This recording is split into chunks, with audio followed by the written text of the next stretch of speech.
Yeah, we're live. It's 7:53. Do you know where your children are?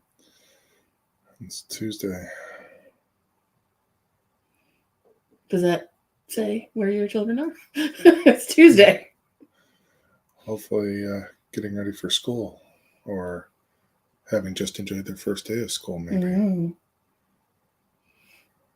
Just going to share out our episode. All right.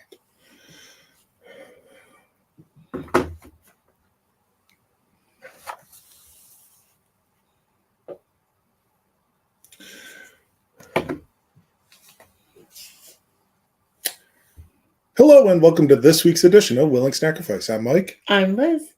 What? This week. I don't know. This month? This month. It's been. I mean, it's the beginning of a new month. It so is. There could be more than one this month, hopefully. It could be. We could do that. It's been a crazy few months. It's been a crazy summer. Yeah, one crazy summer for sure. Crazy summer. Yeah.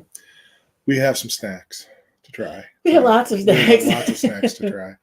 We even got some snacks that were sent to us that we're going to get to. I promise tonight we're going to get to them. We're going to do it. I've been asked. It's going to happen. Them. It's happening. It's happening. It's happening. But I see you have a drink over there. I do. As we're apt to do, we like to try some drinks occasionally on this show. So we have. I think we bought this at H Mart back at the beginning of the summer. I did. We did, and I did double check the date. It is perfectly fine. It is got another year on it. From Rio Grande, it looks like. Yeah, it's weird that horchata, Rio Grande, but from an Asian food market. What's the country of origin? I'm wearing the wrong glasses. Let's see. Let me just double check. Imported and distributed in the United States, but do you see a product on here?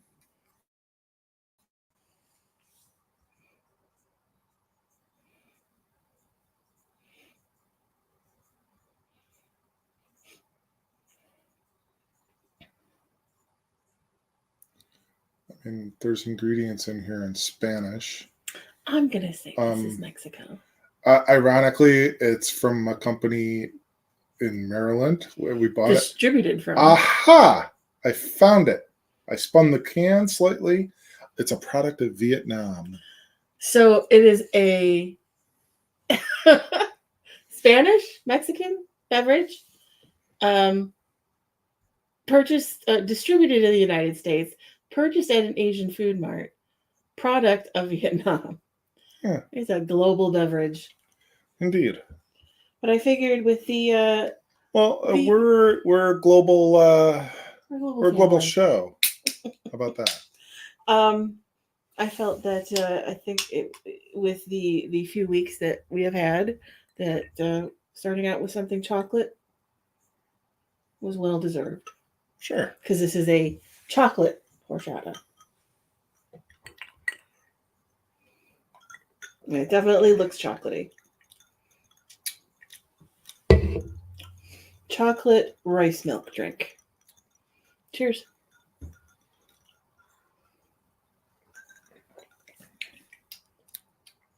It's delicious. It's tasty. It's creamy. It's chocolatey. A little bit of cinnamon. A little bit of cinnamon. Yeah. It's enjoyable. Mm-hmm.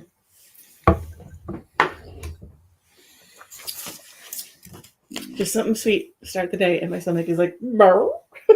Indeed. Well, how about we go a little spicier? Oh, then we're going to need something creamy to wash it down. Because we are going to venture to a place I think we've been before, snack-wise. I was going to say, not physically. We're going to India. Oh, I love some Indian food. We do. And this box has a lot of promise, I feel, as I look upon the bounty full of snacks from Universal Yums.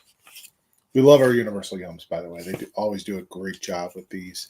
I see possibly some repeat companies at least.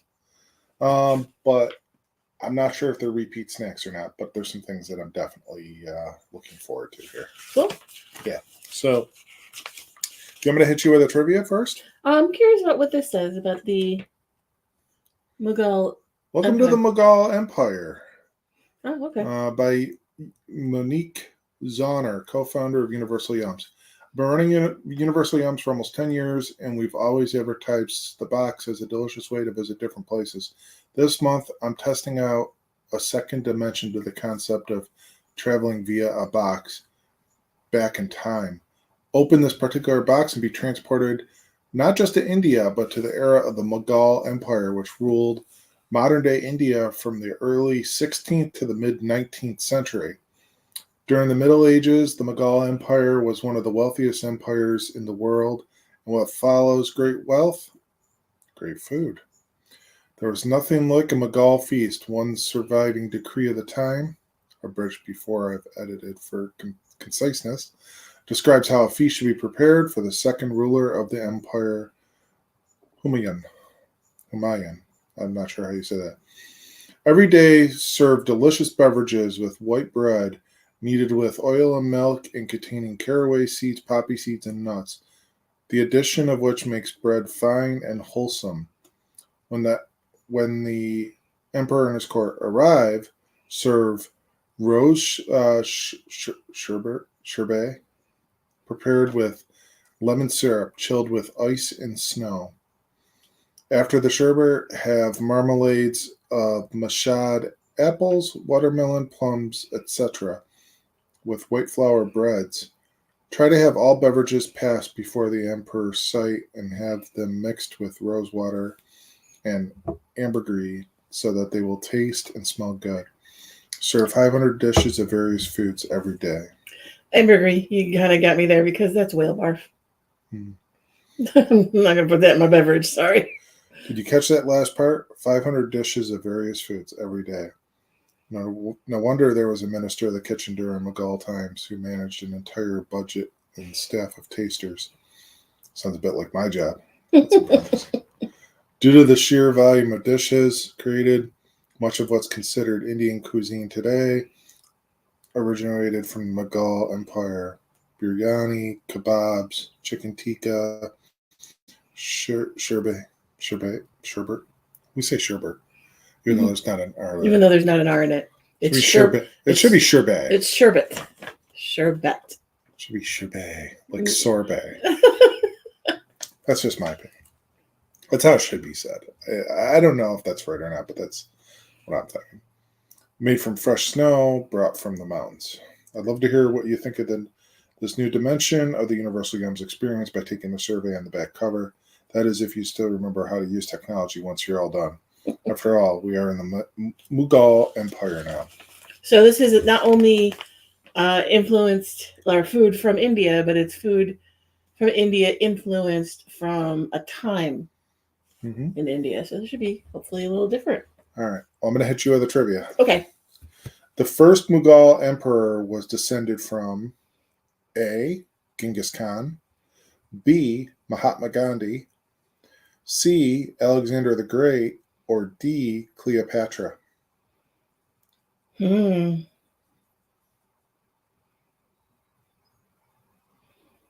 It's not Mahatma Gandhi. It's not.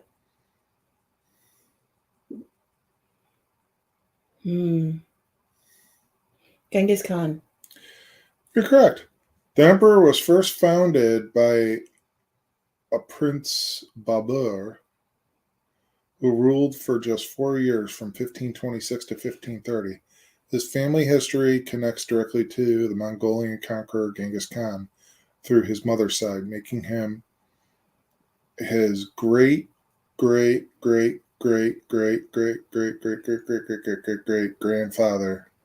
give or take a few greats. I picked Genghis Khan because I think I read somewhere that most of the world's population in some way is a descendant of Genghis Khan at this point. He had so many wives and so many children and so many conquered civilizations. So, Interesting. Well, what do you say? Why don't I hit you with our first snack? Yeah. We have Cornitos Nacho Crisps, tikka masala flavor. So I'm kind of confused. I had thought that tikka masala, and maybe I'm way off, was kind of a British thing. Was like a British invention. Um, Although that said that in the write-up that the Mughal Empire had tikka. yeah, I mean, well, that the oven that they use to make it, Mm.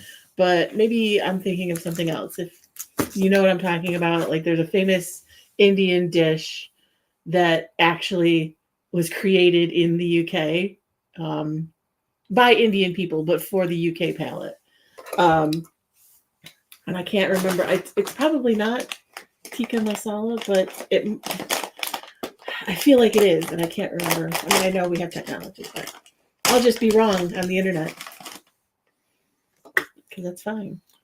Since antiquity, India has natively grown, cultivated, and then proliferated spice through the world. No product in this box uses more spice than the tikka masala corn crisps. So we're dissecting each spice in the crisp recipe below in an effort to pick apart the intricate nature and history behind one of India's most famous flavors. That's a whole lot of reading, but the spices that they mention in this is coriander, cumin, chili, cardamom, ajwain. I'm not sure how you say that. Pomegranate, onion, turmeric, bay leaf, garlic, and cinnamon. We have Cornitos Nacho Crisp Tikka Masala flavor. We've had some snack chips, some corn chips specifically that were Tikka Masala flavored, right? And they've been delicious. So I fact checked myself, and I was right. Chicken tikka masala is a dish that originated in Glasgow, Scotland in the 1970s and is considered a British national dish. The dish is made of chunks of marinated chicken and a creamy orange colored spice sauce. Um, it was created by obviously immigrants of uh, India or Pakistan um, to the UK, but it was a dish created in the UK using more traditional Indian spices. So we largely have like a Dorito looking kind of chip. They smell good.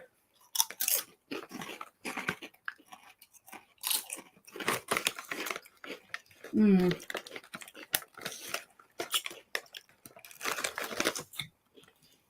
Mm. What's that? They have that weird thing that happened one other time when we had tikka masala chips. There's a weird, in addition to the lovely spices, Oh. there's a weird eggy, like I'm not getting it this time. I am. Like it like went right up my nose, like the eggy. Now you say it, and now I'm sorry. I don't. It's not like rancid egg. It's not like spoiled egg, but it's definitely like egg salady. It's weird. It's kind of like how when you get soap out of cilantro. Yeah, and like we've had other curry flavored things that have not had that. So I don't know what that flavor is. Do you want some more of this? Or you got lots? I'm good for now. Thank you. Mm-hmm. I don't know how much milk is in that either. And it's not. There isn't any. All right. It's rice. It's all rice. Like to be careful.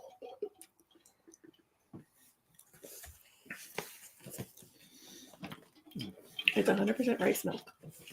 Well, where are you at ranking wise on this? Oh, with if it didn't have the eggy, I would have given it a 3.5, but it's got the eggy, so I'm going to give it a 2.75. I'm gonna just that's some like lingering heat Residual there. Yeah. stingy. I'm gonna go 3 1/4. Oh, even with the eggy? Yeah. I like the spice in the back of my throat. I love the spices. He's like, I love the coriander and the cumin and all the other delicious flavors, but it just that weird egg out of nowhere. All right. So, well, maybe you might like these. Next up, we have moong dal, Ooh, curry lentils. fried and salted lentils. A snack that predates, well, pretty much everything. Lentils are native to India with archaeological remnants of lentils in India dating back to around 3300 BC to 1300 BC. And it's very likely that this particular snack has been eaten for nearly the same amount of time. Moong lentils, which came from the mung bean, are husked and split and then fried for a crunchy, mellow snack. So mellow, in fact, that this type of lentil and a stew called dal has been eaten by babies for centuries because of its easy digestion. When we go to the Indian restaurant nearby, one of the things they have usually is dal. You get a bowl of it. And you have it with some naan or it's just like comforting. It really is like comfort food. If you can make it spicy or you can add it more spicy, but it's just like a really comfort food. Oh, it's like little tiny. It's the actual lentils. Yeah, I mean, they're so. I'm not gonna even hold them up to the camera. They're just tiny little lentils. There you go. You can kind of do it that way.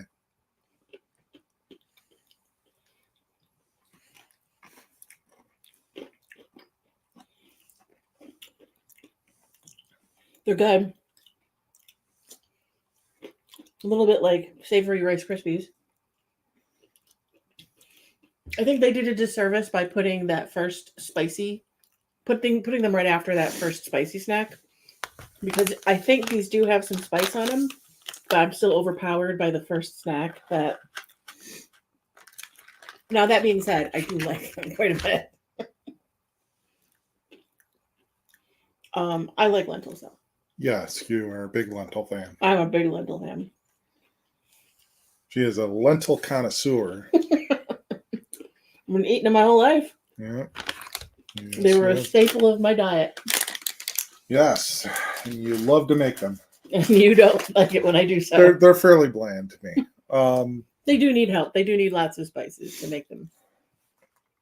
But they're a comfort food for me. These are so to me. I mean, I get the seasoning. I mean, I'm going to be middle of the road. They're not bad. They're not amazing to me. I'm at like a 2.75 on them. I'd give them a 3. I'd like them to be a bit like maybe elevated in some way. No, it's just I think the only reason that it's a small bag and it's really hard to eat, so I can't see like you sitting at your desk and like typing away and then reaching for what would you get, like a lentil at a time. That would kind of take forever to eat, and you're also not going to sit there with like a spoon and a bowl with like I mean, I guess you could, but I'm not going to like pick at them and try to like get them all in my mouth. They'll end up in the keyboard. I think you're literally just like opening that bag up and pouring like a little bit at the a time. whole thing directly in your mouth. I mean, really, that's what you're going to end up doing. All right, question number 2. Okay. In the days of the Mughal Empire, India was called A, the Republic of India, B, Bharat, C, Hindustan, or D, Indistan. Bharat. You're incorrect. It was actually Hindustan. The name has been used since the 6th century BCE and was derived from the Sindhu River, now known as the Indus River. But this isn't actually a matter of ancient history. The name Hindustan, Bharat, and the Republic of India are all used interchangeably within the country today. and all three are considered correct in both casual and official state matters. So maybe you were kind of correct then. So like it's all of the above, Well, except for Indistan. Huh. So it kind of contradicted itself there just now. it's like we called it this, but you could call it these other two too. All right, you ready for the next one? Yep. All right. These are Fataki Pudina Chili. How dare you? I know. Crunchy corn sticks with mint chutney. Mint chutney. One look at this package, and there's no denying it. In the 1500s, no one, not even royalty, was eating chili mint Cheetos. What they were doing was drinking spiced water. Yep. Shah Jahan, the fifth emperor and visionary of the Taj Mahal, was known for only drinking water cooked with chili, cumin, and coriander. In a way, he embodies a preference for spices that is similarly embodied in chutney, a type of flavorful condiment. Pudina chutney, also known as mint chutney or green chutney, that flavors these corn sticks, is a South Indian fave made from mint, spices, and spicy chilies. Okay, so should be cool. Yeah, so I don't know why. I thought it was an insulting name. Fataki Pudina chili. Or fat cake.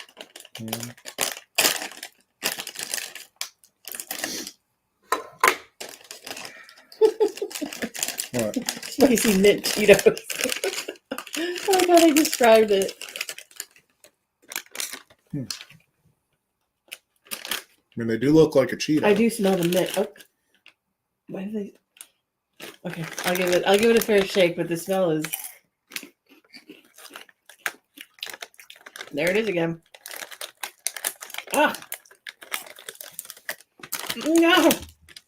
Why? Why? Let me try again. No! No! No! Absolutely not. No!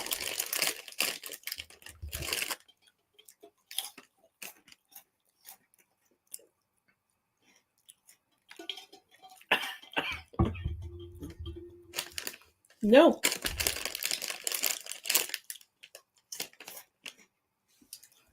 You keep eating them. Are you getting it?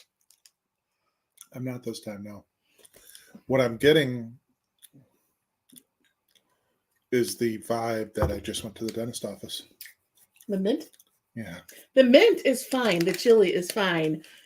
Eggy. I'm not getting the egg. I got eggy right off the bat.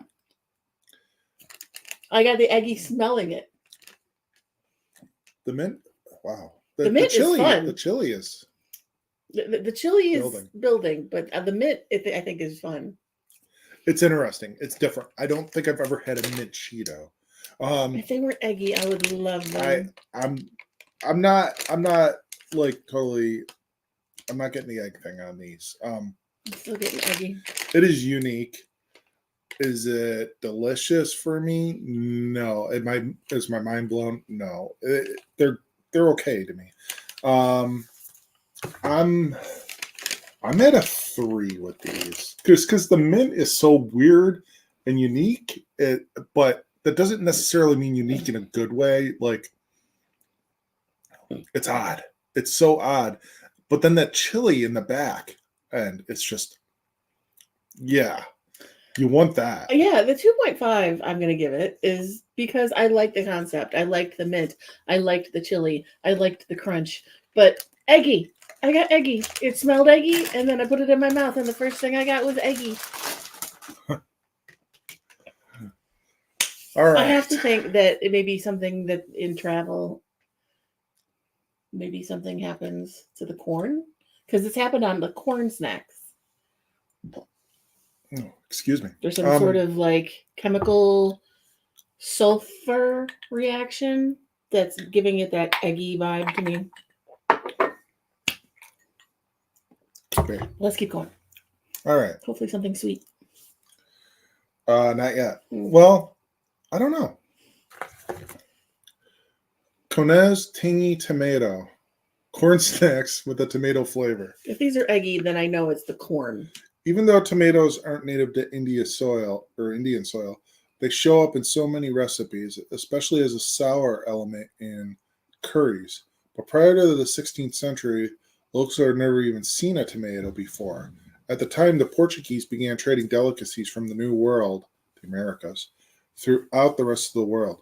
Tomatoes made their way to India at the start of the Mughal dynasty, but they were so expensive that only the truly rich could afford them.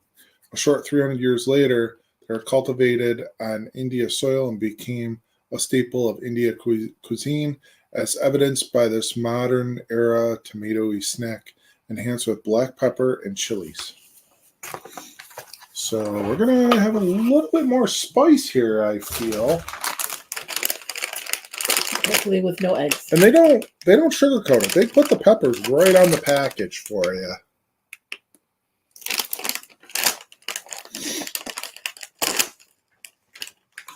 I actually came prepared with a knife tonight. Making things easy.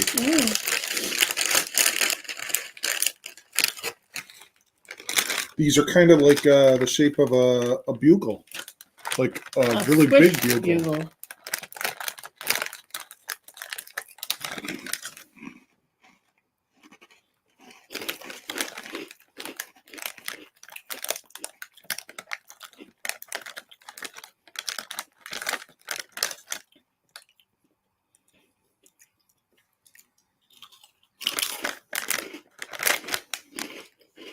They're good.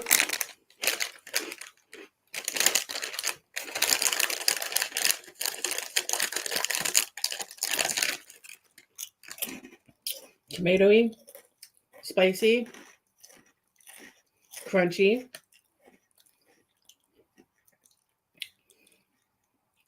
Slight hint of egg. I still got it. I don't know if it's like lingering from a previous snack. It could be. I like them. I like them better than the two previous eggy snacks. I think it might be lingering. These were the Kona's tangy tomato corn snacks. I'm going to go, those are my favorites so far. I'm going to go 3.5.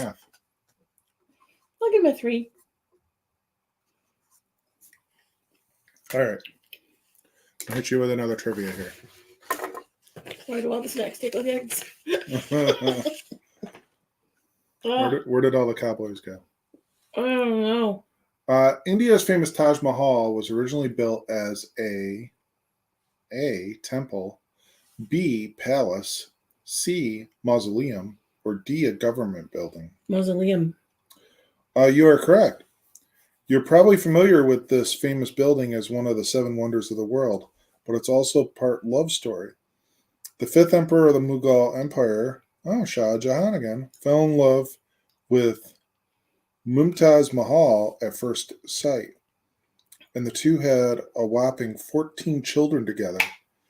When Mumtaz Mahal died giving birth to their daughter, Shah Jahan was so grief-stricken that he had the Taj Mahal built as her final resting place, designing it to be like heaven on earth. Flowers and chocolate suddenly feel cheap.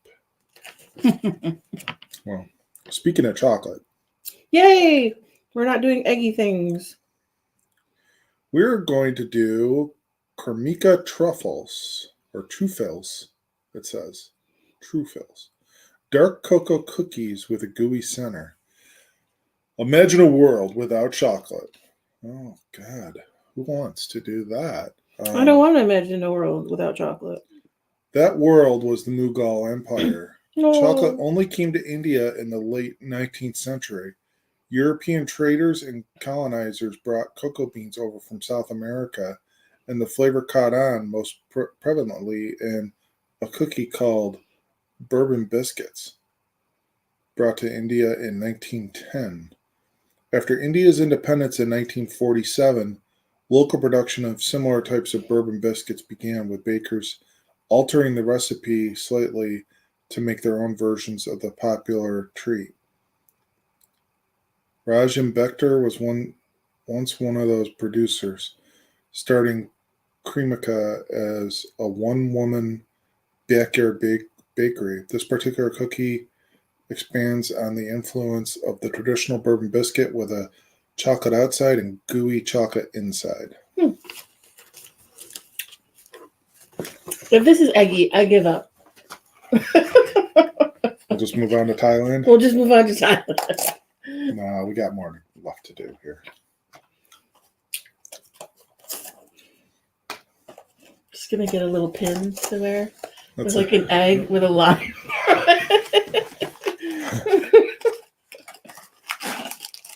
Oh, They're individually little wrapped. individually wrapped. True fills. We like that. Choco filled gourmet cookies. Okay.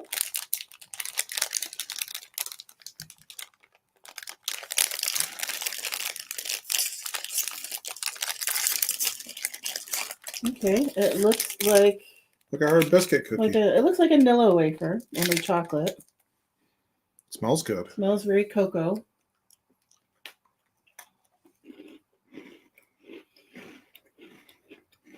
Very crunchy.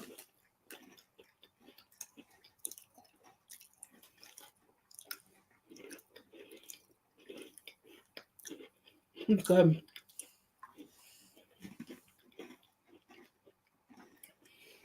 It's like if a Chips Ahoy was all chocolate. Yeah. It tastes like a Chips Ahoy. But like, instead of chips, the whole thing is chocolate. That's a good way to put it, yeah. Very nice cocoa flavor. Yeah. Mm-hmm. See if it pairs well with the chocolate horchata.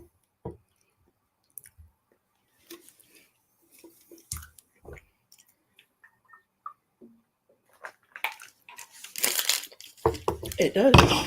They're about the same level of chocolatey.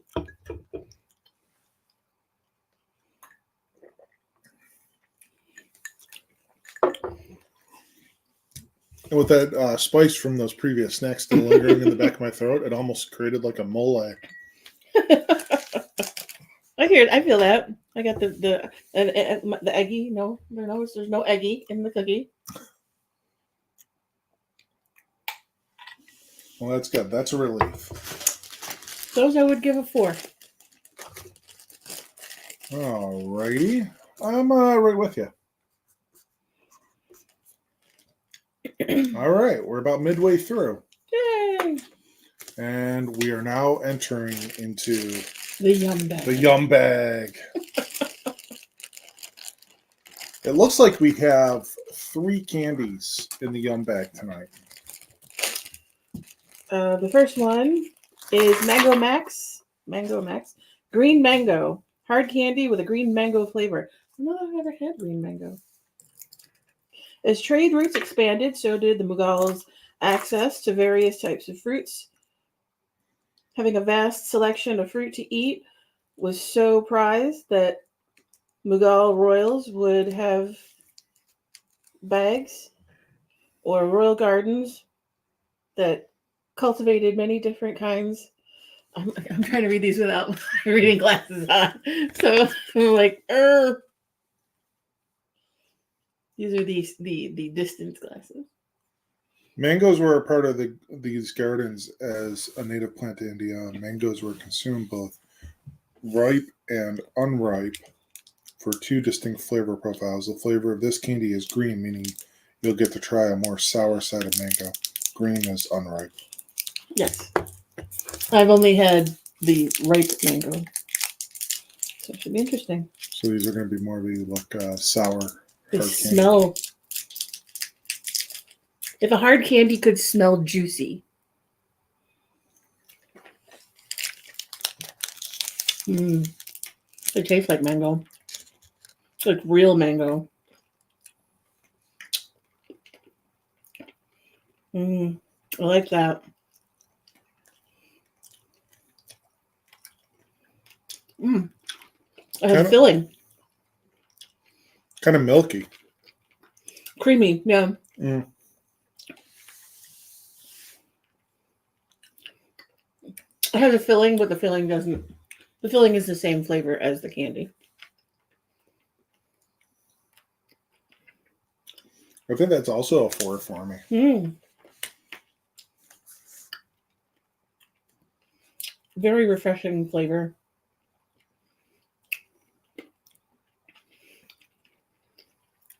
And not sickening sweet. I'd also give it a 4. Very true mango flavor. Like you can almost feel the. If you ever eat a mango right off the pit, the seed that's in it, and how it gets stuck in your teeth. That the flavor of the mango that's closest to the pit. That's what this tastes like.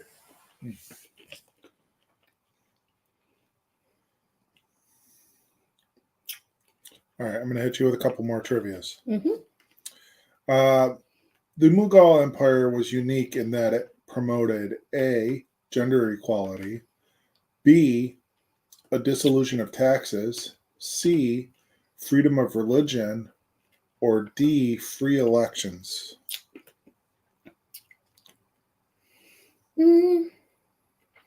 Gender equality. Actually, C, which was freedom of religion. Under the leadership of Emperor Akbar the Great, religious tolerance was considered the law of the land. The goal was to promote harmony and coexistence among the various religious communities within the empire. During his reign, he also abolished taxes that had previously been placed on certain faiths and appointed people of varying faiths to high-ranking positions. The policy continued throughout the duration of the empire.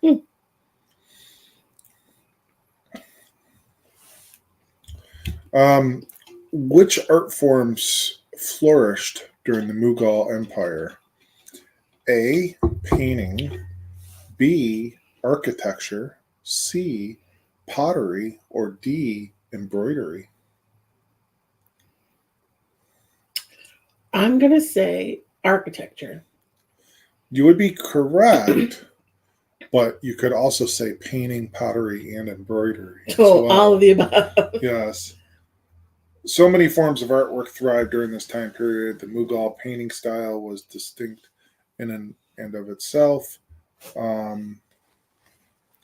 as evidenced throughout some of the examples in this booklet. A famous architecture was also built during this time, including the Taj Mahal and the Red Fort. Clothing, pottery, and so many other art forms were at an all-time high. All right, we're going to stick with the Yum Bag. We're going to have an eclair, and it's a cardamom flavored. I like all of those words. Chewy caramel filled with cardamom. While cardamom is a common ingredient in Indian desserts today, back in the day of the Mughal Empire, it was a sign of much more. Chefs would sprinkle the spice liberally on foods served to guests in order to show off the host's wealth and power. Just imagine how this cardamom-packed candy would have been received at the time. A few candies might have set up an early retirement plan. It was definitely a very strong cardamom flavor.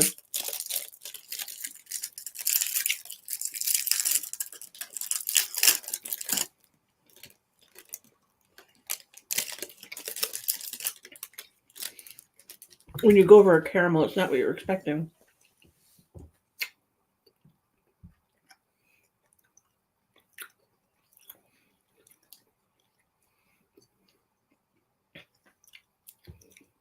It's different. It's very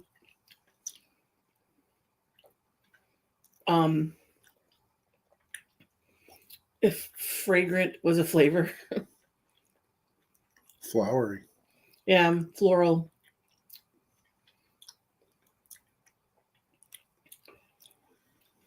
I don't know that I'd reach for those. I appreciate the flavor. I like cardamom.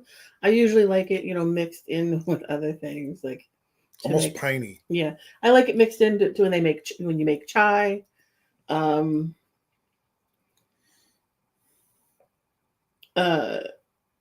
obviously in other foods. And I've had it in ice cream, and I really like it. This was a little bit much. It was Not it was offensive, it but was it's a lot. unique. It was very different. I'm probably at like a 2.75 on it. Yeah, I'm with you there.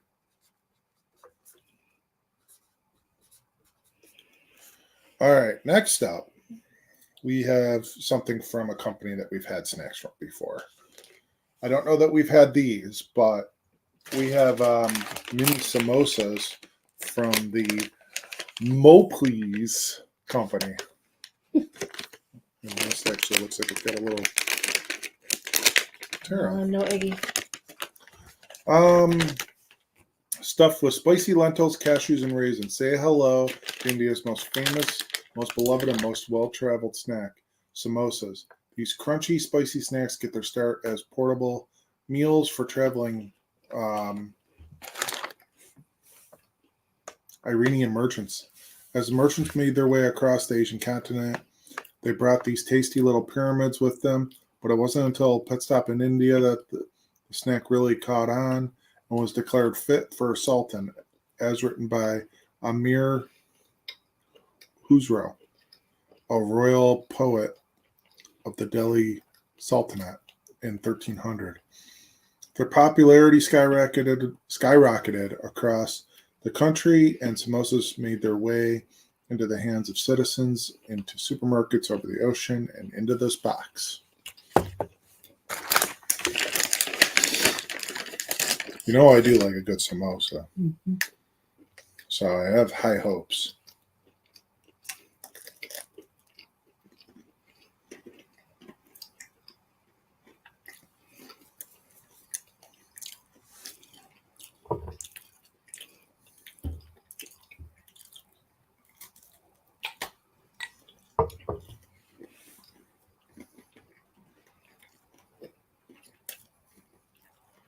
I'm letting you enjoy it without my influence.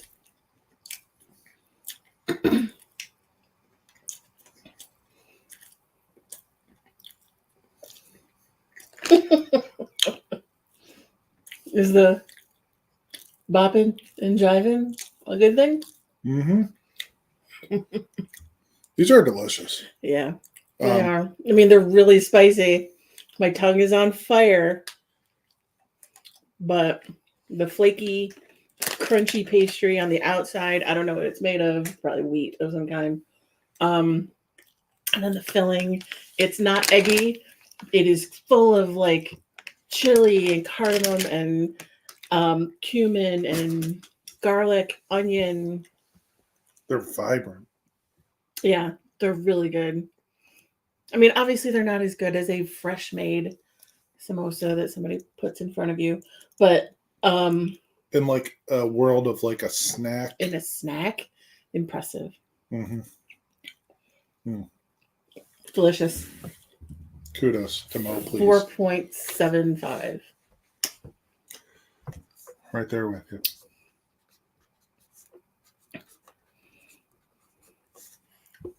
Those would be like, oh, I forgot my lunch today, and my option is a snack machine, and that's in there. That's a meal. Those are a meal.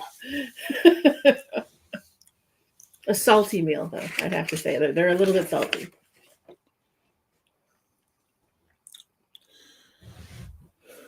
The fourth Mughal emperor Jahangir had a room in his palace for each of the A, zodiac signs, B, hours of the day, C, days of the week, D, phases of the moon. Phases of the moon. A, actually, the zodiac signs. Jahangir was fascinated with astrology, with each of the rooms in his palace decorated according to the characteristic of each zodiac sign. Activities in these rooms were planned accordingly or according to the movement of the planets.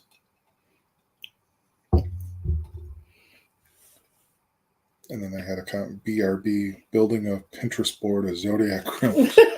Okay. All right. Let me Cleanse your palate. Yeah. With some chocolate. I don't want that flavor to end, but we have more snacks to get through. And it does stick. The spices from previous snacks, from this snack, is just kind of like that same warming spice.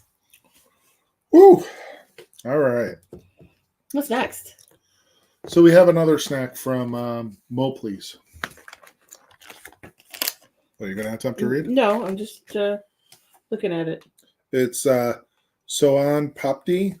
It's a blend of roasted wheat flour and chickpea flour with natural cardamom. So more cardamom. Like an Indian cotton candy with nuts and cardamom. In the Mughal Empire, pardon me if I'm butchering that and saying it different every single time. I can't remember what I said the previous time, so just go with it. In the Mughal Empire, one thing was certain: sweets ruled supreme. They were a huge part of the emperor's lavish and opulent feast. Their desserts were intricate and beautiful, and their way of demonstrating beauty and elegance as well as wealth. Through the many spices that... Oh, I totally butchered that. Their desserts were intricate and beautiful, and their way of demonstrating beauty and elegance as well as wealth through the many spices that were used. Son papdi, popular across modern India, especially during Diwali, for its unique texture and supreme flavor, doesn't have a clear origin story. It does, however, have echoes of Mughal desserts in its aromatic flavor and its intentional design for sharing during special occasions. Take a bite and prepare to be as impressed as a guest at a Mughal feast. So this was in a box, in a bag, And it's in a plastic container, covered in foil. This is going to be like one of those cake items, I think, that we've... Oh, they're almost... It looks like pieces of fudge almost. Okay, it still has that cardamom smell, like similar to the... Oh. I think we've run into something like this before. It's so Flaky, isn't delicate.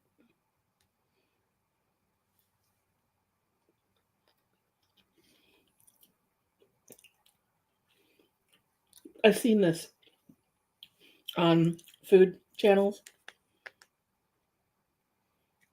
You kind of just gotta eat it over the tray.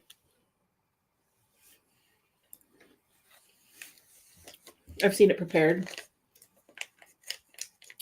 I can't show it to you because it'll just fall apart. It's Like candy, cotton candy, yeah, flossy. it's very like almost fibrous. It's delicious though. The cardamom is there, but it's different from...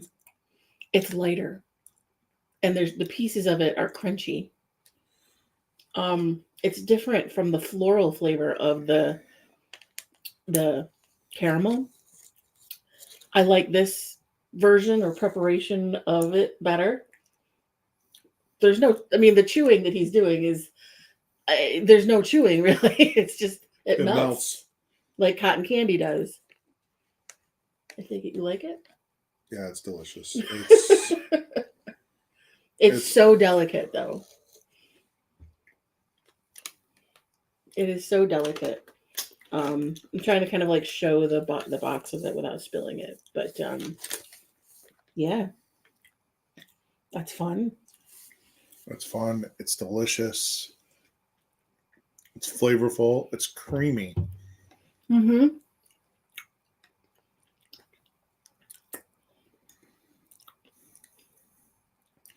Like it's like how do you make dense cotton candy that tastes more than like sugar? Because cotton candy really just tastes like sugar. Yeah, that's delicious. Yeah, it's a treat. It's definitely a treat. Can you imagine the same company? The same company goes from these, which are amazing in themselves, to this, which is equally amazing. Well, I wonder, Did they really make these? Because these say on the inside, Haldiram's like per taste of tradition. So I wonder if these are like this is the distributor Oh, it could be. um of items that are made by smaller companies. That could be. I'm It says pretty. manufactured by Holy Green Energy. Pretty low calorie too. Only 110 calories It's delicious. per serving, by the way. Obviously we have experienced a plethora of not just American sweets and snacks, but through Universal Yums and some shopping, international sweets and snacks. And all I can think of is if you lived in India 200, 300, 400 years ago, there wasn't a Snickers bar that was cheap. You could go buy it at the dollar store or something. Obviously, ingredients were very expensive and only wealthy people had certain things. To be given something like that must have been like a miracle, an edible miracle. So I think that it stood the test of time, is still delicious, is still obviously we're having a processed version of it. I've seen it created on TV, like that people eat it as it's made. I'm sure it's even more delicious fresh. Mm-hmm. But I love it. I can't find any fault with it. 5. I wouldn't change a thing. Yeah.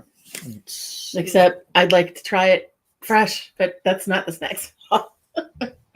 It's rare. It's rare when you have something that's like a perfection.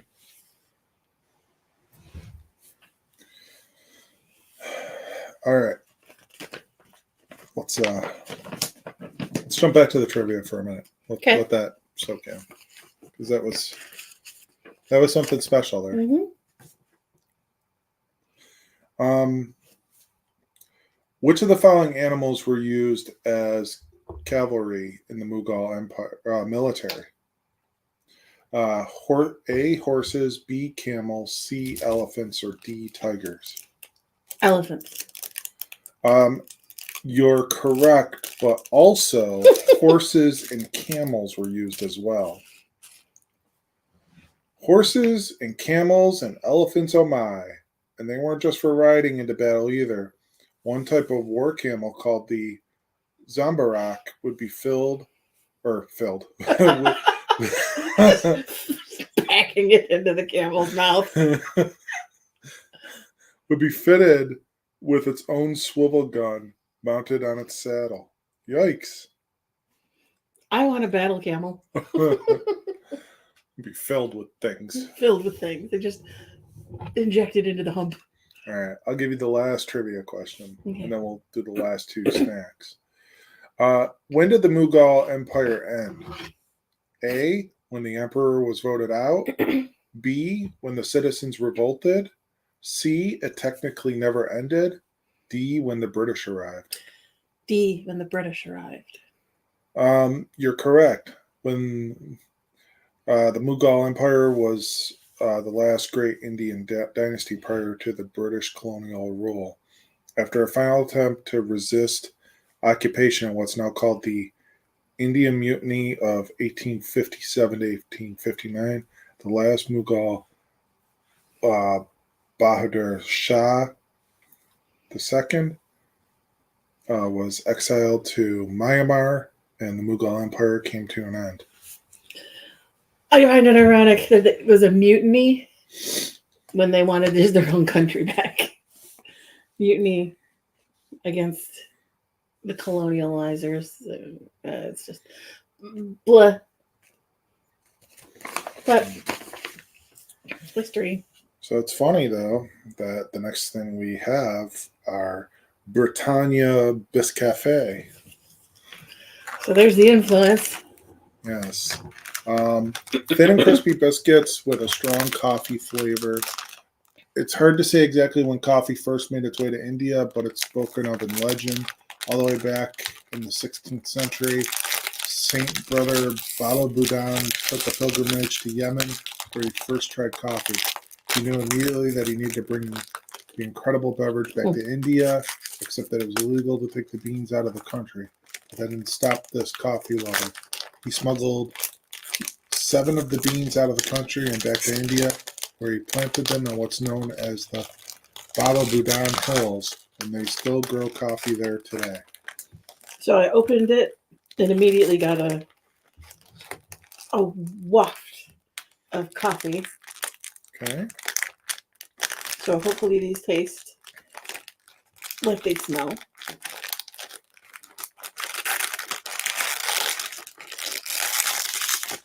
Trays. Oh, they're really skinny. I think we've had something like these before. Getting almost like graham cracker vibes. Mm-hmm.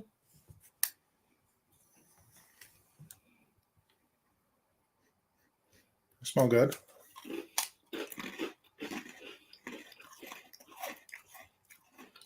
They smell more like coffee than they taste like coffee. But they're kind of Moorish. They'd go well with your coffee, Mm-hmm. like with a cup of coffee. Mm-hmm. They're good. I'm good. Are you? Yeah. I'd like them with coffee or something. On their own, they're kind of bland. They get They the coffee smell. flavor. They get a little bit of cocoa. They're all right. They smell so strongly like coffee, but unfortunately, the taste of coffee is not as powerful. I'm at a 3.5. I'll give them a 3. Okay. All right, we got one more snack to try. We're going to go back to the eclairs in the Yum bag. So we have choco flavor, chewy caramel with a chocolatey center. Again, here's a sweet that definitely was not on a Mughal table, but it is a must-have export from today's India. Cadbury first came to India in 1948 and established itself as the dominant chocolatier of India. Their flagship product in India, the Cadbury Eclair, was small and cheap, allowing for it to be purchased by all classes of Indian society as some of their first exposure to chocolate. Over the years, the Cadbury Eclair has given way to Indian variants. This one is made by the Indian company Pahal and retains much of the original Eclair's high points, small with just a bit of chocolate to try, and delicious. We'll determine that for ourselves, right? It was tasty. Looks exactly the same as the other one. Yeah. But I like this one better.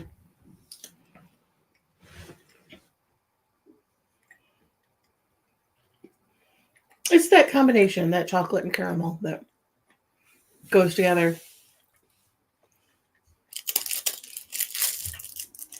And it's not like dark chocolate or fancy chocolate or high quality chocolate. But it's cocoa. It's probably a good follow-up to those coffee cracker things, Mm-hmm. honestly. Yeah. I give those like a 2.75. They're not awful. They're not what I would reach for. Oddly enough, you gave them the same ranking as the cardamom ones? Yeah. Well, that tracks because they're both good for what they are. All right. So that's it for the India box. So how did India do? Aside from, eggy chips. It was a rough start, to be honest with you. Like there were a lot of things in this that we were kind of middle of the road about. And then I feel like this box really started to hit its stride in the second half. Like we had like a middle area of this box that was really, really nice and we really enjoyed. So let's get to our least favorite snacks of this box. For you, it was the not those. Oh, but the mint chutney Cheetos. I liked the mint. I liked the chili. Oh, what eggy. They have that sulfur eggy taste to them. And then you also didn't like The other thing that had the eggy. the tikka masala corn Dorito type Again, chips. great spices, great crunch, awful sulfur eggy weirdness. Mine, I mean, the lowest ranked things actually were the two eclairs, even though they I mean, nothing was really low for me. Mm. And then the mint chutney Cheetos. We clearly had two top snacks, but an honorable mention goes to the True Fills chocolate cookies. Mm-hmm. Those were really good. But our top two, no question, the mini samosa snacks, which were amazing, spicy, flavorful, filling, everything that you hoped a snack would be. Mm. And then pure perfection. And it's not often that we give 5s across the board for a snack on this show, but the Sown Popdi, that's a 5 right there. Yeah, No question. I just astounding. It was, I don't know. It's like I've had cotton candy in my life. I've had some things, but it's just so there's something special about it. I can't place my finger on what it is, but it was really a special treat. Yeah. And I mean, you have people always use like those terms like, oh, this was next level or whatever. Yeah. And that really was a very great snack. And it was an original flavor, version of something I've had, but in a completely different way. Obviously, the melty consistency of cotton candy, but also the slightly creamy, the nuts in it, the cardamom flavor. It was just a really lovely experience. I liked it. Yeah. Well, what do you say? Why don't we continue our travels? Because we got going next? We got a lot more to get through. Where are we going next? We are going to head to Thailand. Ooh. Yeah. So bear with me. I'm just going to do my housekeeping over here.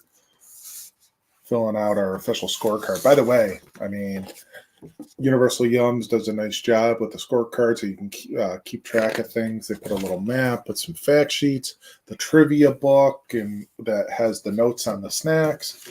The whole package, the whole design of everything is great. It gives you the history of things. It gives you the location of things. And even if we've had the same country before, it's not the same. Usually the same snacks. I didn't notice in the previous box. They may have been in there. I may have just missed it. Stickers, especially if you have kids and they like stickers. They do stickers. All right. The flower one is pretty. Oh boy, we're in for some things here. Uh-oh. Let me see. Well, you need it to set up. He stages our snacks in order, so he's not digging while we're talking, or not digging too much while we're talking. I see a lot of bags. I see a lot of chip bags. Oh boy. I feel like this is just going to be weird spicy after weird spicy. I don't know. I don't know. Huh. She always likes when I make reactions. He makes this noise like, huh. And it's still like nothing he shares with me. It's just like his own internal dialogue. So. Shall we? What? Shall we? I'm still getting there. Oh my goodness. Wait, where does Do I this need go? the vamp? Oh God, where does this go? Oh, oh, okay. Oh, he's chuckling now. It sounds like we're in trouble. Yeah, we're in some stuff. All right. You can ask me a trivia question to start Thailand? Sure, let's do that. Thailand holds the Guinness World Record for the longest A. City name, B. Paper dragon, C. Noodle, or D. Wedding ceremony. Wedding ceremony. No. Wouldn't it have been great, like, if it was like all of the above, like, and they were all like incorporated into like the same event or Paper something? dragon, noodle in this really long city. I didn't think it was city because I think the longest city name is in Wales. Well, no, okay, I got what you're saying. Well, here we go. I'm going to read this. It is actually a city, and that city is Bangkok, or rather, its full name, which is Krung Thep Mahanakan Aman Rattenkoisen Mahinthara Ayuthaya Mahadilak Hop Napaharat Ratchathani Buriam Dumrachanewet Mahastathan Aman Pirnan Awatan Sathit Sakahatya Witsanukam Prazit, which translates to City of Angels, Great City of Immortals, Magnificent City of the Nine Gems, Seat of the King, City of Royal Palaces, Home of Gods Incarnate, erected by Visakarman at India's behest. The locals don't normally use this name, and an impressive few can recite it in full. I think I found a person who can. The full name of Bangkok is กรุงเทพมหานครอมรรัตนโกสินทร์มหินทราอยุธยามหาดิลกพบนพรัตน์ราชธานีบุรีรมย์อุดมราชานิเวศมหาสถานอมรพิมานอวตันสถิตสักกทัตติยวิษานุกรรมประสิทธิ์ Yep, that's what I said.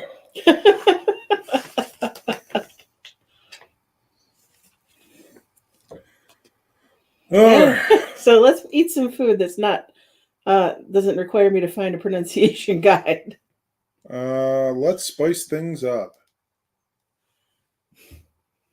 Okay, these aren't going to be horrible, but we'll see. Tosto Devil Emperor Chili Potato Chips. There's no better way to experience spicy Thai cuisine than by trying it. These chips pack the heat, and it's not just the chips that are spicy. There's dried chilies inside that bag, too. Watch out. The chilies are edible, but extremely spicy. So, tasto. Tasto! So you don't have to eat a chili, just a chip. All right? And we're not that video blog or vlog that does a chip challenge. I'm not going to make you eat one of the dry chilies. Oh, like that tortilla chip thing that I think is now like banned or whatever, right?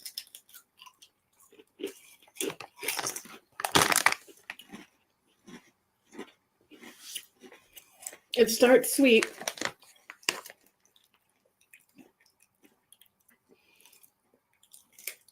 And then it sets your face on fire.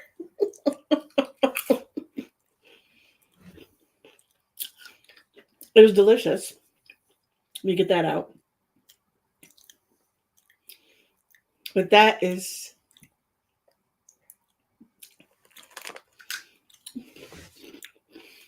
I'm chills.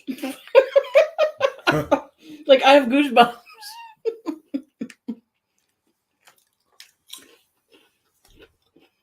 It's delicious. You want to eat the whole bag,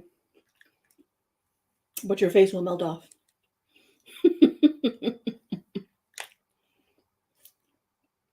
Like very spicy, very good. Oh, on fire. Any comments or just my reactions of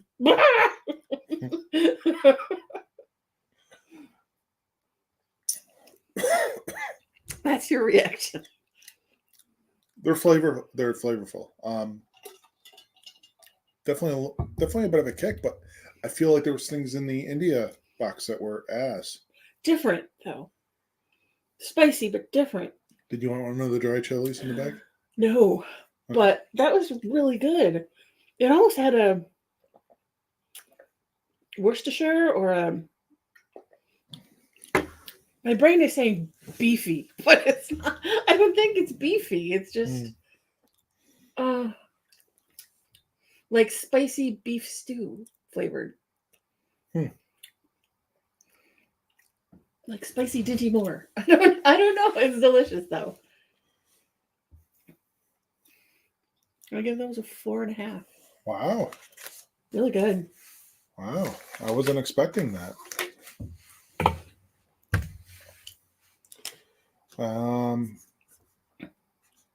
What?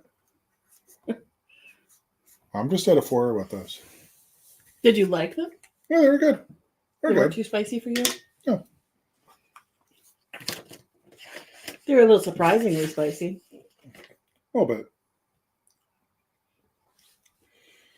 All right. Thailand has won the blank 3 years in a row. A, the World Martial Arts Tournament. B, the International Snow Sculpture Competition. C, the Global Rowing Competition. D, the International Sand Sculpting Championship.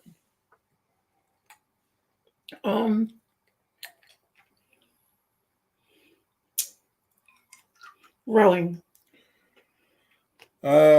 Incorrect. It's B, the International Snow Sculpture Competition. Yes, Thailand, land of tropical climates, white sand beaches, and a What? 3-year winning streak in Japan's International Snow Sculpture Competition. Despite Thailand being a tropical country, the last snow they saw was in 2005. They managed to beat all odds and remain the champs at this winter contest. In fact, they won the competition 9 times out of the 20 they participated in. Go Wow. team. You're good at snow sculptures. I mean, of the events that were listed, I think that and the sand sculpting would probably be the most interesting to watch. I would think if you're good at snow sculpting, you'd probably also be good at sand sculpting. Yeah. I could see that. I am adjusting for back support. All right. Glendy coconut chips, chocolate flavor. Coconut chips with chocolatey goodness. Breakfast in Thailand. Breakfast? Okay. A sticky rice porridge cooked in coconut. What? Oh, breakfast in Thailand. Jacques. A sticky rice pudding cooked in coconut cream. Lunch. I don't know what the hell this is. I almost said a bad word. Lunch. Tom Kha Gai, a spicy chicken soup made with coconut milk. Dinner. Kang Hia Wan, a green curry made with coconut milk and hot green chilies. To put it simple, coconuts are a common part of meals in Thailand. Given the versatility of coconut, it's not a surprise that it's a common snack ingredient as well. A cocoa dusted, nicely crunchy, subtle sweet snack at that. So they were kind of saying how coconuts in everything: breakfast, lunch, dinner, and dessert and snack. Yes. So let's try the snack. I I feel like we've had something like this. If it's just like a chocolate cocoa wafer. I don't know, because on the package it shows almost like it looks almost like a caramel or something. So this is tough. I don't know what we're gonna get here. Because it says chips.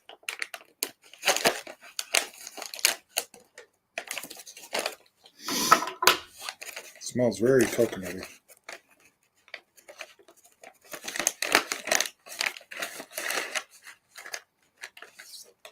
And okay. They're like flakes. Yeah. Oh, are they like chocolate covered coconut flakes? Can I have a tissue? Mm-hmm. That's what they are. These are large flaked coconut covered in cocoa. Yum. Delicious. On the floor. Kind of small pieces again, much like the lentils.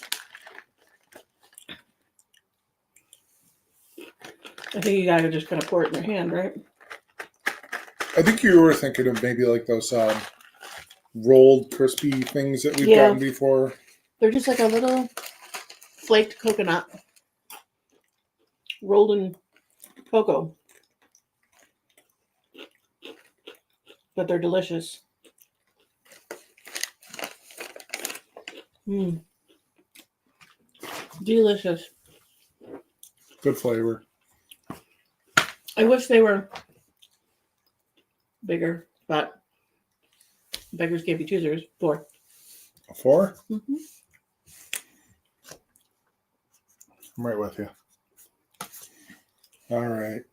Gonna rip the Band-Aid off.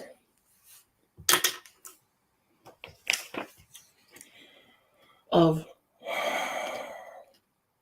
Uh-oh. Big roll. Mm-mm. Grilled seaweed Yeah. BBQ. Super crunchy with a sweet BBQ zing. Ugh.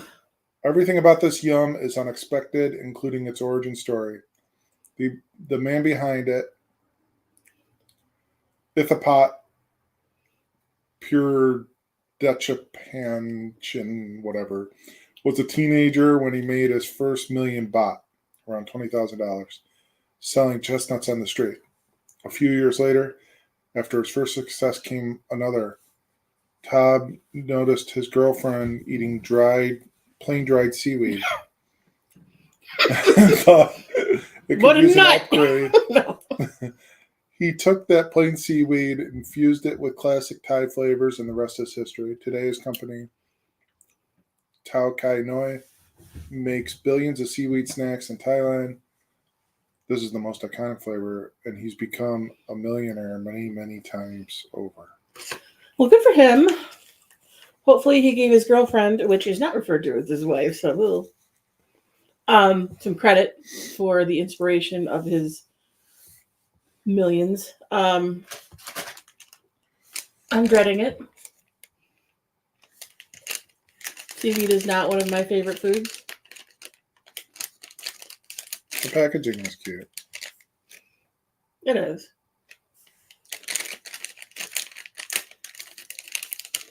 You can doctor seaweed up with barbecue sauce all you want. It's still seaweed. Oh, It's very crunchy.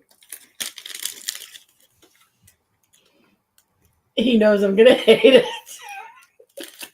So I'm going to take this smallest bite.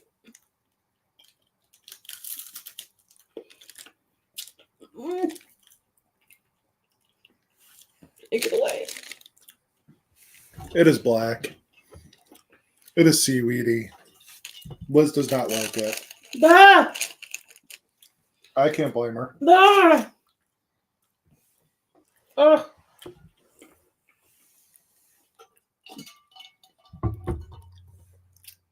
Maybe she was still only his girlfriend for a while. Oh. And she was eating plain seaweed. What the hell is wrong with her? Okay. Growing up where we live, Wait, hold on. Your friend D, was that a take on just an yeah, individual it's piece? just a I don't know if you're talking about the coconut was in little individual pieces. Those were delicious. The seaweed was one long rolled up piece of seaweed, dried. So if you've ever walked along the pier here, the shores of Lake Ontario, right where the beach hits the pier, there's a smell, and it's Oh, I got it.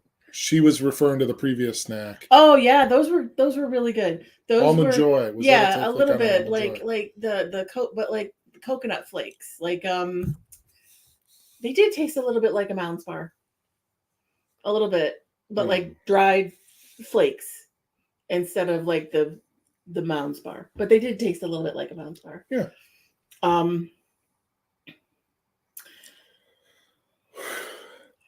But no to the seaweed. It tastes like dead fish smell. It was just vile. Like I said, we're ripping a Band-Aid off. Oh God. Oh, I knew. God. I knew. It's terrible. I'm going through this, going, oh God, this is not going to be. No, Thailand, you were doing so good. You had that super spicy but super flavorful potato chip. You had the coconut flakes rolled in chocolate. Those are delicious. I would eat those with milk. Just have a bowl as a cereal. But oh no to the seaweed. Absolutely not. I do not have the palate to appreciate seaweed snacks. Too fishy, too seafoody. Not even good seafood. What's your ranking on that? Can I? Oh, Give it whatever you can I want. give it a -1? Sure. -1,000? Sure. Ugh. And you took a honking big bite. You just went. How? And you were just like stone face, just. And I'm like, Because I didn't want to give away anything. you didn't give away anything. I saw seaweed, and I knew I was gonna want to just plunge for my face afterwards. Ah. All right. I knew that was going to happen. Was there another comment? Oh, no. Okay. That's just. Yeah, no. Yes to the snacks before, no to the seaweed. The seaweed should get set on fire. It should be. Ugh. Don't tell me no. Oh, it's like, oh my God, if you're giving me another seaweed snack, I need a drink. In Thailand, it's considered good luck to give 2 blank as a wedding gift. Pink orchids, B, elephants, C, bowls of rice, or D, Siamese cats. Siamese cats. You're correct. These majestic felines with bright blue eyes originated in Thailand, which was once known as Siam. Siam. The unique cats were adored by royalty who believed the animals carried the souls of those who passed. Today, Siamese cats remain one of Thailand's most treasured species, though to bring good fortune to thought to bring good fortune to newlyweds. For those of you who ever want a cat that sounds like a squeaky screen door. All right, so they are pretty. Next up is sour punk spaghetti. That sounds weird. When I saw the package, I thought it looked weird too, but sour punk spaghetti. I don't think it's as bad as you are thinking. Sour punk spaghetti. It's got a nice little punk rocker person and I think it's just sour string candy. I like the expression on her face. Yeah. Just one eye closed and Sour punk spaghetti, gummy strings and strawberry, apple, lemon, and blue raspberry. With fruits like limes and tamarind so prevalent across the country, it's only natural that locals would acquire a taste for sour flavors. Ooh. And kids especially love a sour kick to their sweets. Hence these chewy, fruity, gummy strings with super sour crystals. This fun treat combines two of Thailand's key flavors, sweet and sour, into lip-puckering candy that Thai kids and adults go crazy for. so when I opened it, it was a definite punch of fruit smell. Okay. I grabbed blue spaghetti. To me, it smells Like a like the Sour fairly Patch Kid? standard sour candy smell.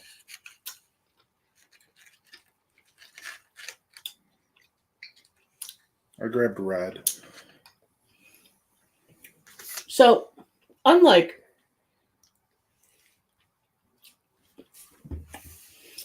Sour Patch Kids, these were not sour on when you first put them in your mouth, but then they got sour.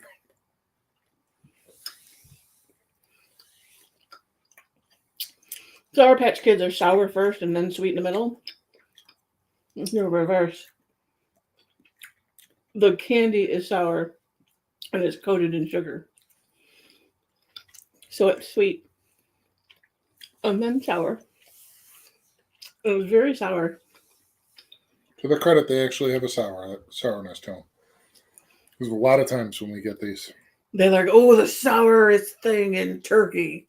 And it's like, not. yeah, these are okay. If I was a kid, I'd be like all over those. I'd be like, look, spaghetti, it's sour. Yeah, I mean even the packaging with like the fork on the Yeah. yeah. I mean, as a grown up, I'd be like me, but as a little kid, I would really get into those. Sure, So I'd probably give those a 3. that sounds about right. All right, we'll do another one here. We're getting there, honey. Just so there's no more fish. This is Thai coconut rolls roasted sweet corn. Crispy cookies with the flavor of Thai street corn. That's different. Coconut and corn might be unusual to some, but it's an iconic combination in Thailand. Bangkok's beloved street corn, Khao Pad Yang, gets a slathering of fresh coconut milk before it's tossed on the grill.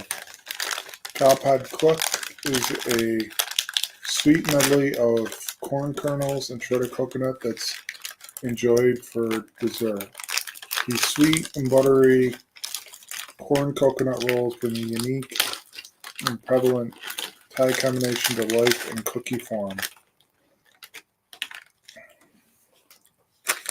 They smell good. I mean, it's just like a wafer roll kind of looking thing.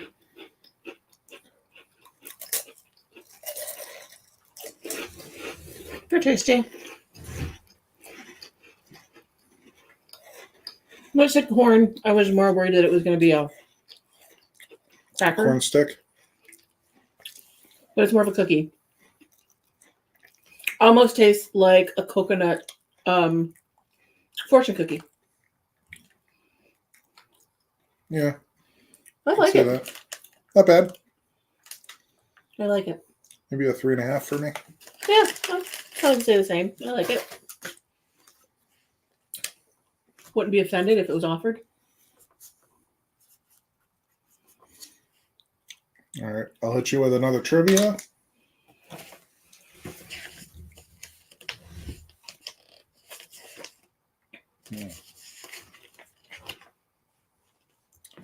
A chef in Thailand uses blank to cook his famous chicken.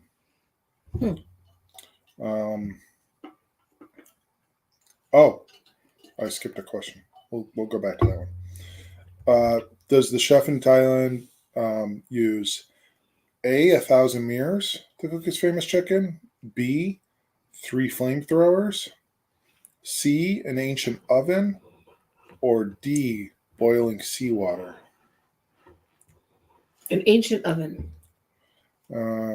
Actually, no. He uses 1,000 mirrors. Apparently, chicken can be fried, grilled, roasted, and sunburnt, using 1,000 perfectly aligned mirrors to harness the sun's uber hot rays.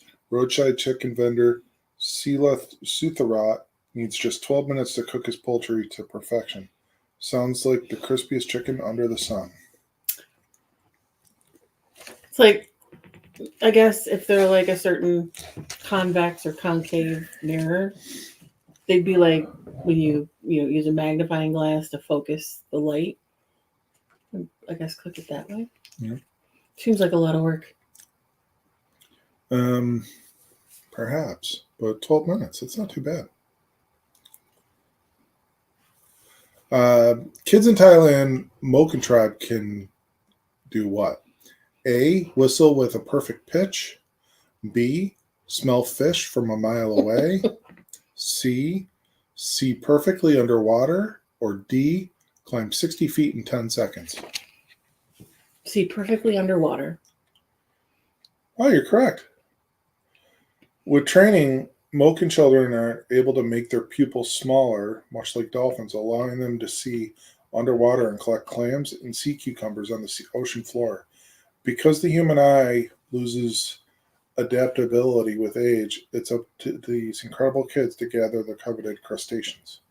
I remember watching something about divers and their vision, like how long they can hold their breath, how deep they can go, and that these people have adapted the ability to do this without like masks and be able to see what they're hunting essentially underwater. All right. It's going to be like Pocky. OQ green tea matcha cream coated cocoa biscuit sticks. Crispy cookie sticks with a green tea coating. Matcha, while originally from Japan, has been enjoyed by Thai locals for so long that nobody remembers exactly when it made its Thai debut. The traditionally bitter flavor gets the Thai treatment with the addition of sweetened condensed milk, similar to the sweetness of Thai iced tea. These crispy cookie snacks give you a good idea of the iconic drink, but with an additional chocolatey twist. So I love Thai iced tea. I don't love matcha. Matcha, matcha, matcha. Yeah, that was coming, right? Mm-hmm. So I'm hoping that the addition of sweetened condensed milk to matcha makes it taste less like grass clippings smell.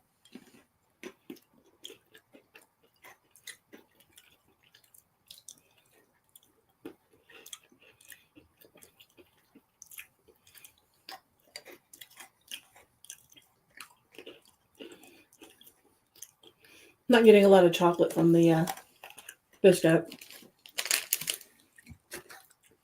It's not as offensive as most matcha things.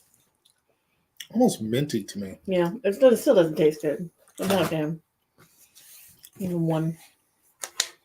That's a waste. It doesn't taste bad, but it doesn't taste good either. Tastes bleh. I have All matcha right. on my shirt. Party sweet and spicy wheat snack. Crunchy bites with a blend of sweet and spicy.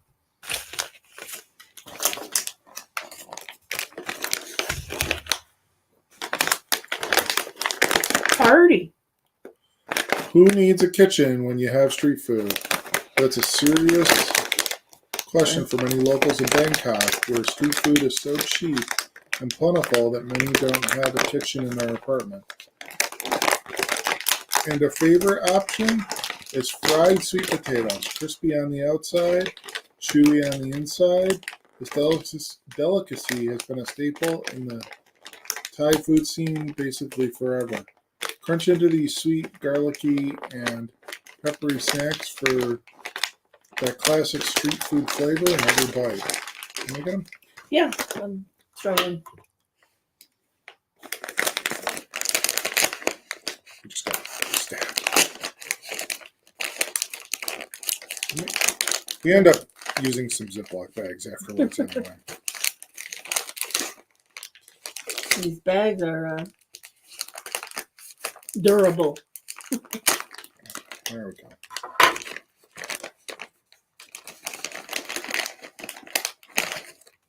They almost look like Chex. Fried wheat snacks, sweet and spicy. It's got onions and honey pictured on the front. Oh, why does it smell like fish? They don't taste like fish. It's weird. The smell. Oh, no. I mean, they don't taste like fish, but the smell was The smell is weird. off-putting.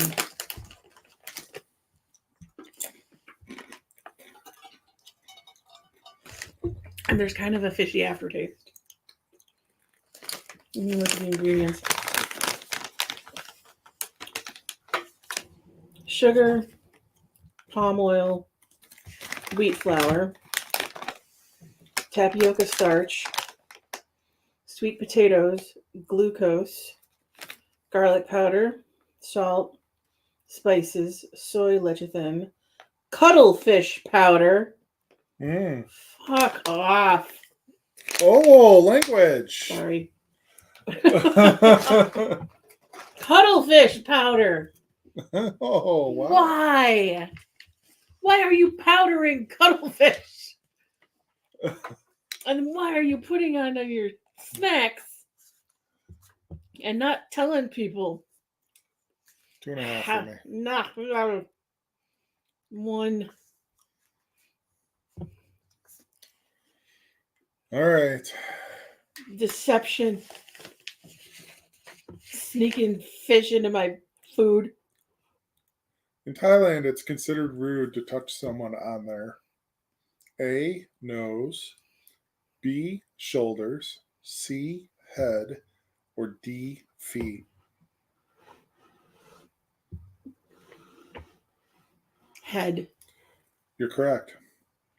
An important heads up when visiting Thailand. In Thai culture, the head is considered the most important part of the body, so it's unlikely to ever see a local touching anyone's head, not even a child's. It's also customary to bow the head when greeting elders in order to show proper respect.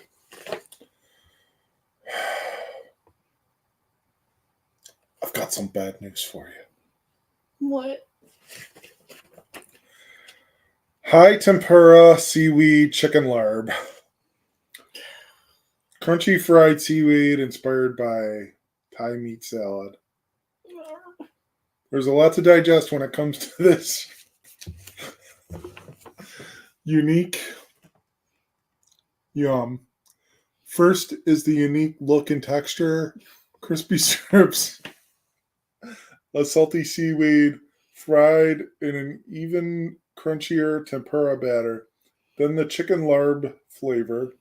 This uniquely Thai delicacy is a salad of ground chicken tossed with salty fish sauce, sour lime juice, and toasted rice powder for an extra crispy bite. So here's the deal. I can deal with some fish sauce. I'll also deal with oyster sauce because I like oyster sauce in like Chinese food, obviously Americanized Chinese food. I also like smoked eels. So there are some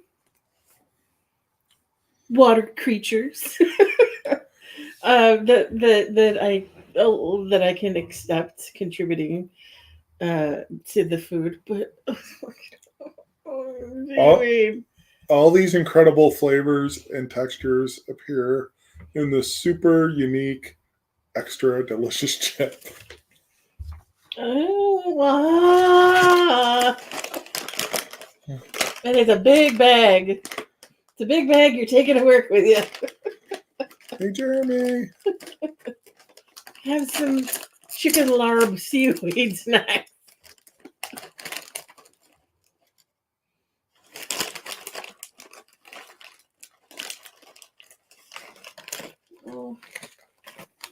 I do not have the palette for this.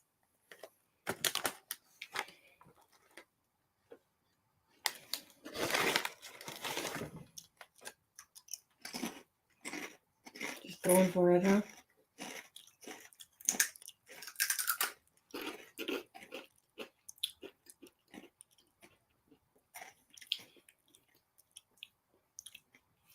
They've done a good job trying to disguise the seaweed. It's not as bad as the other thing. Not even close. Not as bad. Still gross. Still kind of mad. It's still seaweed. It's got yeah. On the back end, I'm getting it, but the front is like crunchy tempura and chicken powder. Yeah. Like ramen chicken flavor seasoning. Yeah. And that's fine. But then you've got the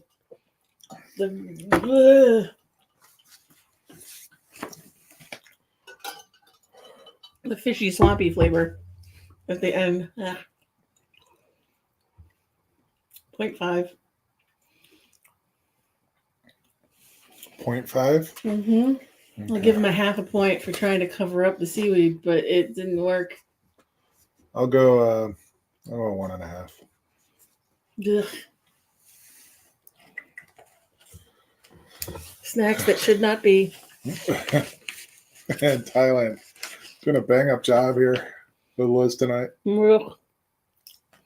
Note to self, I'm going to be, if we ever go to Thailand, I am going to be the most American of tourists. I'll be like, can we go to a McDonald's? Because, but this is not my palate. I'm going to hit you. To the people of Thailand. I'm going to hit you with the last two trivias, okay? Mm-hmm.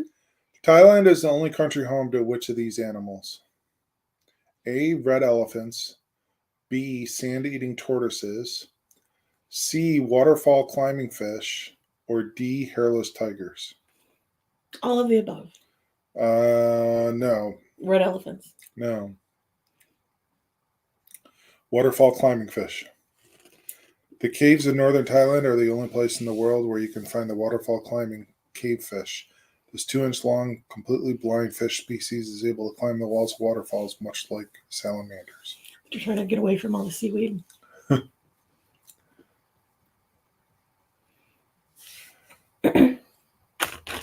Oh. Okay, so this is a weirdly worded, but when in Thailand, in Bangkok, you can stop by Bangkok restaurant Watana Panich to taste their 45-year-old A, soup, B, coffee, C, tea, or D, stir fry. Soup. Correct. And it's perfectly safe to eat. The Kawuntunag family uses an ancient practice called perpetual stew that uses leftover broth to start the next day's soup. With this method, they've had the pot bubbling for nearly half a century. Even more amazing, there's no recipe. Each member of the family learns to make it by taste alone.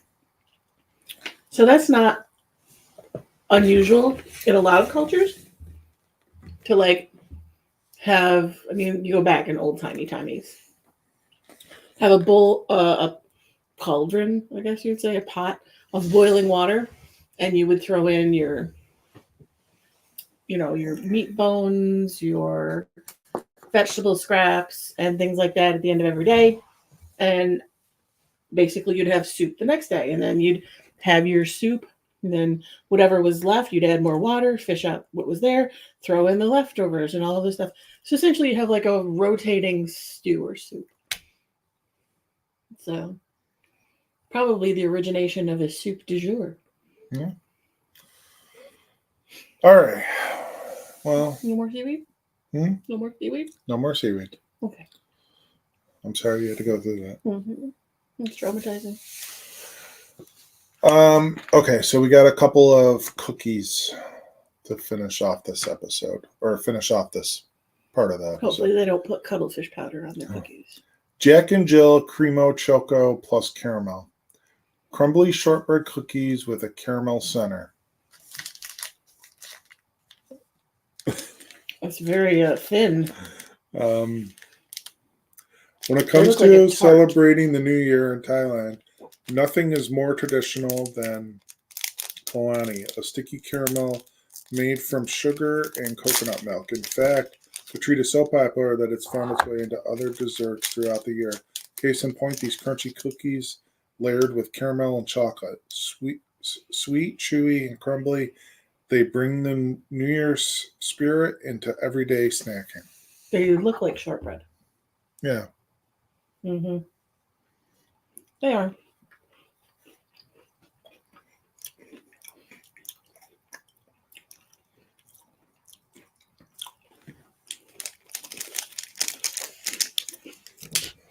All right.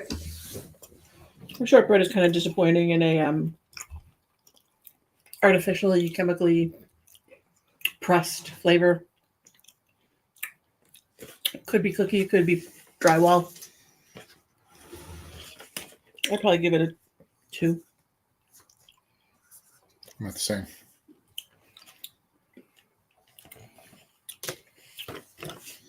From the same company, Jack and Jill Funnel Cookies and Cream.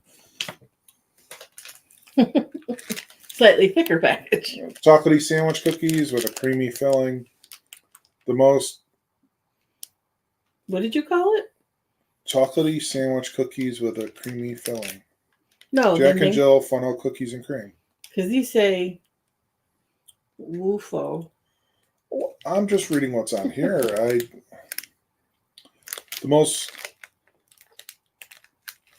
The more cultures mingle with one another, the more they affect things like cuisine.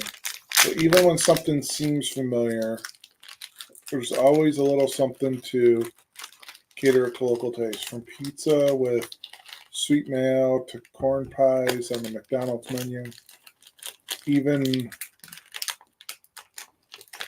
definitively Western foods get a cultural makeover, and that's exactly how these sandwich cookies happen.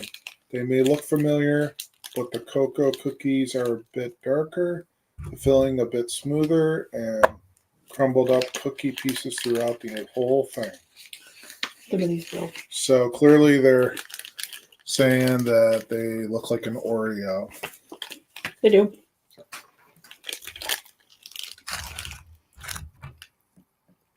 I mean,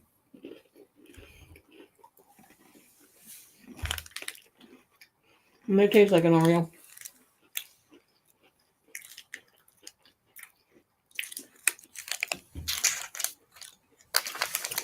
I mean, it's a 3 because it tastes like an Oreo. And Oreos are good. yeah.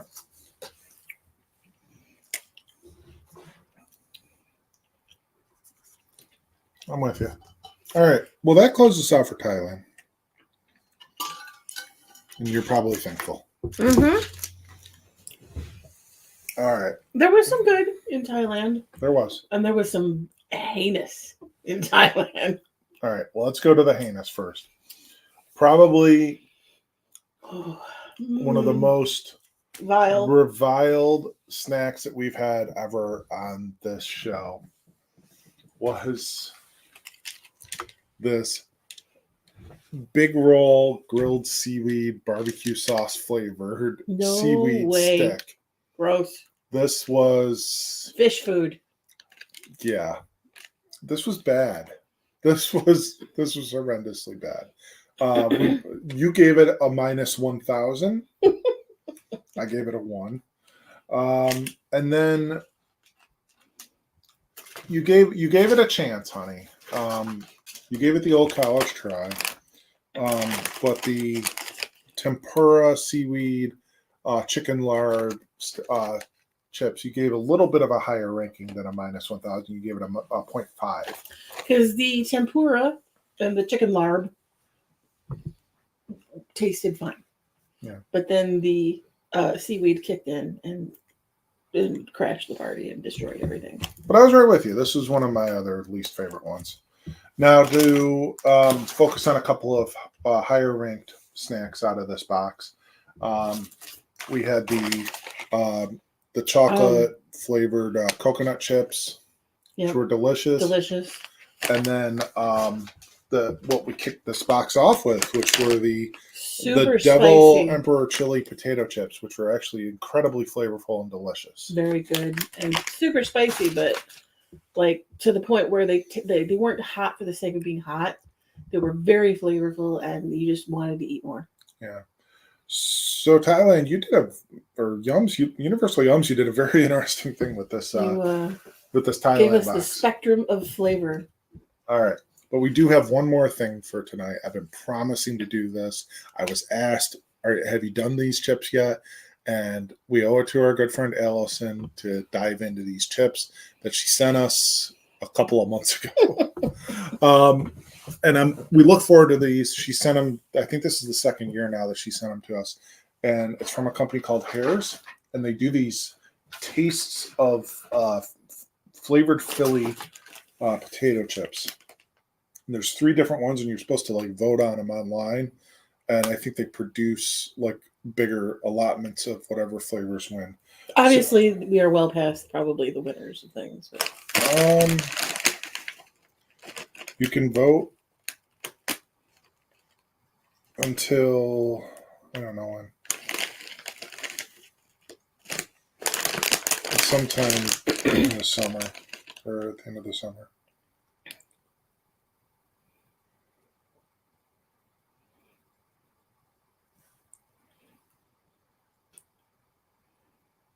Oh God, actually, like the packaging on this, I think was for last year's contest. This talks about like from October to 24th of 23 to November 14th of 23. But these were this year's. Oh wait, here we go. 6/11 of 24 to October 9th or Okay. August 9th rather. So we're past the time when we could actually vote, but we're going to do our own vote here. So the first flavor we have up from hers is Special Hot Stromboli, and it's supposed to feature like the Romano Stromboli.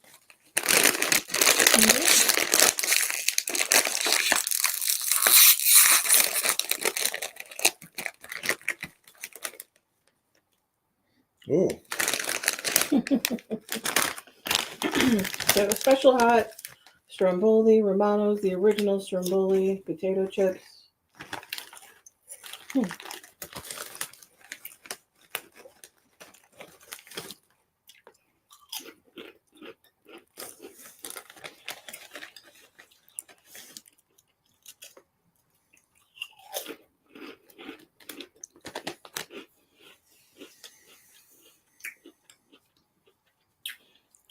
I had to have a few more because I'm not getting a lot of taste of anything. Maybe something meaty. I mean, it's not fair. We're coming off of like some big, powerful flavors between India It and tasted pepper, smelled Thailand. peppery to me, and then I'm getting like almost like a tomatoey kind of flavor there. It's very faint. It's very faint. Can I read the? It says Romano Stromboli. Currently 3rd generation family ownership. Romano's been making Stromboli since 1950. Savory, cheesy, mild heat flavor, hearty chips. Like I said, I'm with you. I get the almost like a bell pepper. Yeah. The flavor's fairly mild though. Mm-hmm.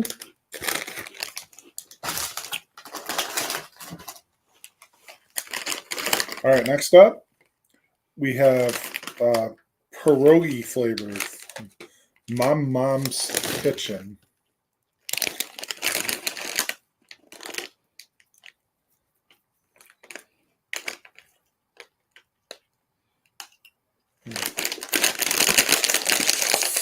I wonder what flavor of pierogi, though. That's the question. Yeah.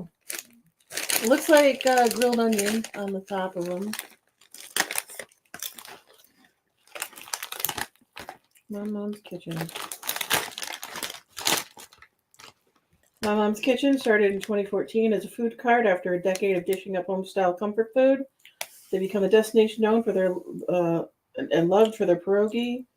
From a Polish recipe passed down from Mom herself, the mouth-watering scratch-made dumplings are still stuffed and pinched by hand to this day. The sweet, creamy, and tangy flavors of the pierogi combined with our hearty chips.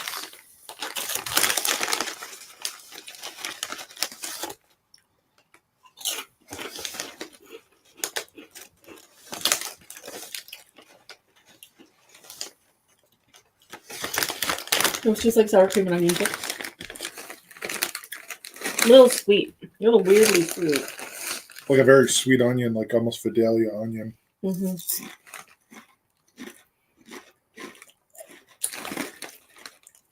I'm not getting pierogi, but Nice potato and onion flavor, though. mm-hmm. Yeah.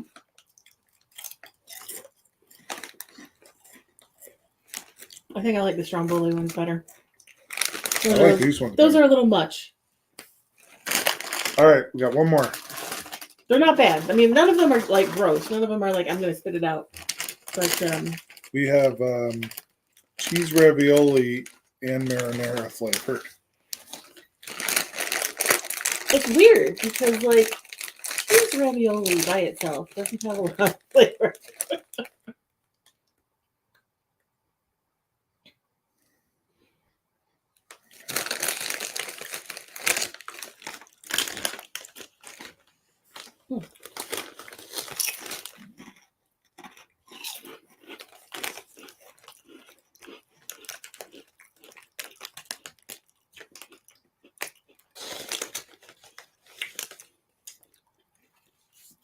Almost like a wine marinara. It's like red wine.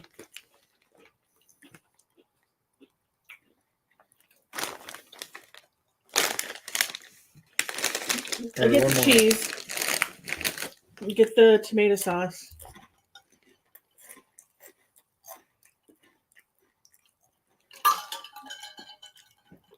Of the three, my favorite was the stromboli one.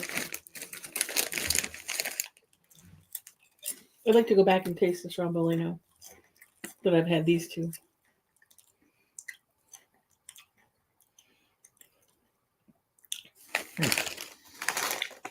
I'm trying to decide. It's tough.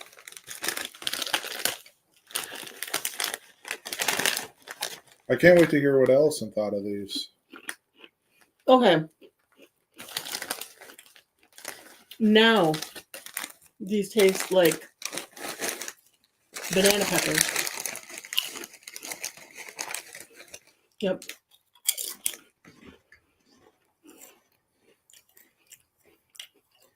And cheese.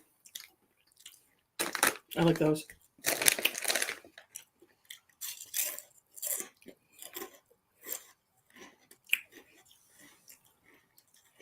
These are my favorite. These taste like an inside out sub, which is exactly what a stromboli is.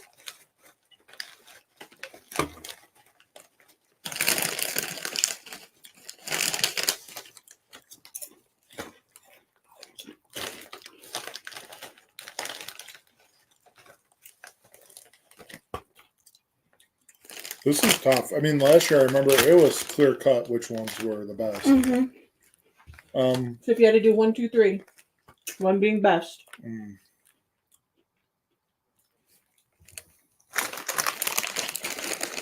gonna try one more of these.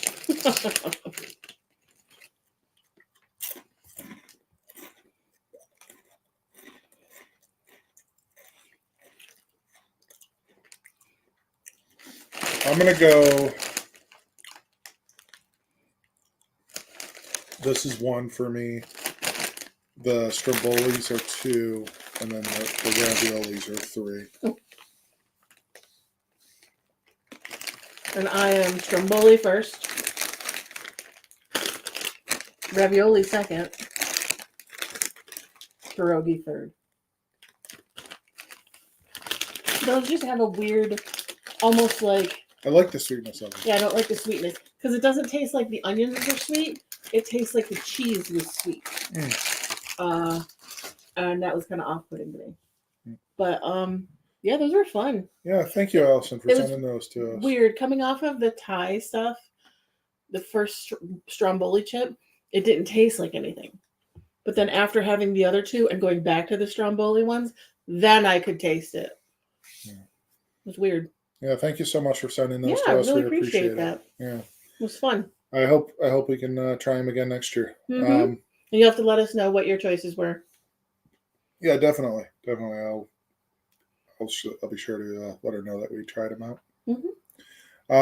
But hey, if you joined us or you commented like Dee did tonight, we want to thank you, and it's been fun. It's been a lot of fun to get back into doing some snacks, and we got a lot more coming your way for sure. We have more snack boxes to get to. And don't start sending us seaweed snacks because I will send them back.